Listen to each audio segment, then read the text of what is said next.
Hey guys, welcome back to the channel, and in today's video we're going to be looking at an awesome opening trap that's called the Stafford Gambit. Let's just start right now. First move is e4, e5, knight f3, knight c, knight f6. Usually most of the time players will exchange their pawns, but in this video we're going to be giving a knight away. This is the Russian game class Stafford Gambit, which is written as classical Stafford Gambit in chess.com. After knight exchange, we are supposed to take with the d pawn and not our e pawn. Okay, so now I'm going to show you d3. There are two variations, d3 and e5. So if we play d3 and e5, first we're going to look at d3. Next we do bishop c5, which we are placing our attack on the f-pawn, f2 pawn of white. The most natural move here would be bishop to g5, pinning the knight to the queen, but just don't worry about that. We'll go ahead and take the knight. It sounds like a crazy move, but you can actually get serious advantage in this game if your opponent does the wrong moves, which is taking the queen, which most opponents will take the queen, after which we will do bishop to f2, bishop takes f2, check. Now there's only one square available for the black king, white king, which is e2. After which we're gonna do bishop to g4. That's a beautiful checkmate. Now let's talk about the second variation I was telling you guys, which is e5. Now since our knight is attacked, we will have to save it, of course. Now white may feel uncomfortable with this knight in the center attacking these two pawns, so white will again attack with d3. We are going to do bishop to c5.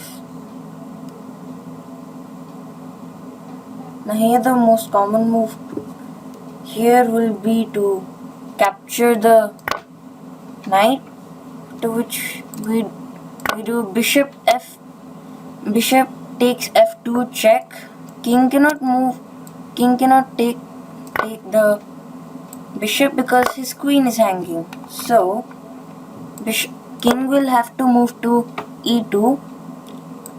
We throw check on the king with bishop g4. He takes and we snap the queen off the board. Okay, let's move back again.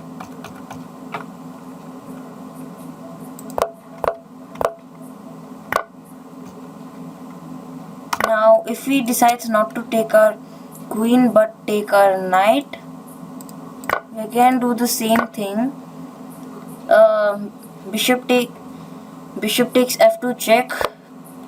King e2, bishop g4, check. King takes bishop, queen takes queen. Again, snapped off the board. Okay, another move after knight takes e4 is bishop to e3. The idea in this move is to stop the attack on the f pawn, but we don't worry about that.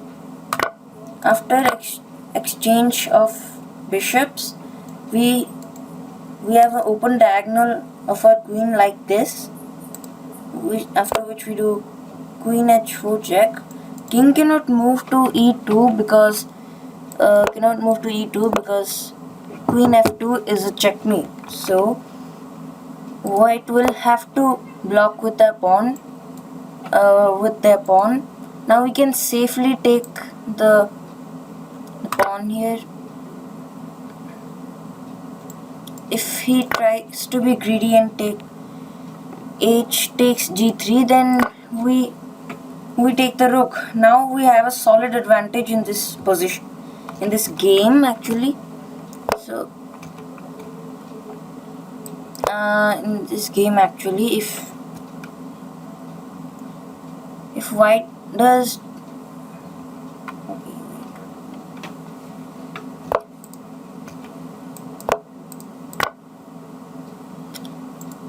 now if he doesn't be greedy and takes our and moves his rook to g1, then we throw a discovered check.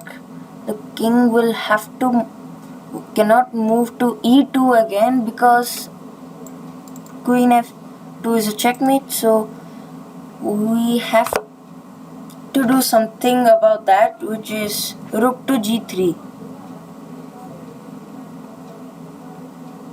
Okay, so now again we just take this pawn. We have to, since the rook is threatened here, the best move is for white is to take this pawn, but most of the players are worried about this rook. They will lose, so, and the checkmate threat, so they will have to do something about that. So they play rook to g2. Again we do, oops, sorry, that was a misclick. We do queen to h4 check. Most players will move to rf2 because, or king to f2, then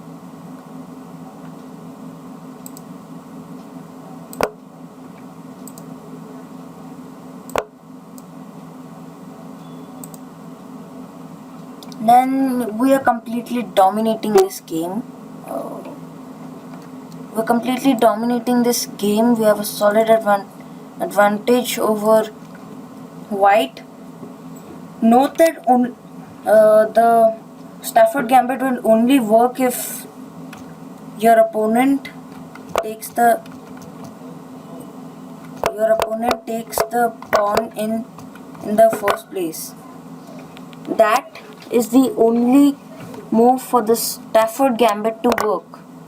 Now if we look at top games, there have been many games including the Stafford Gambit, which the top games show a lot of games between Magnus Carlsen and F. Caruana, whoever that is.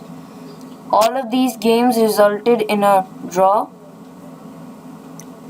here. So that's pretty much it for this video.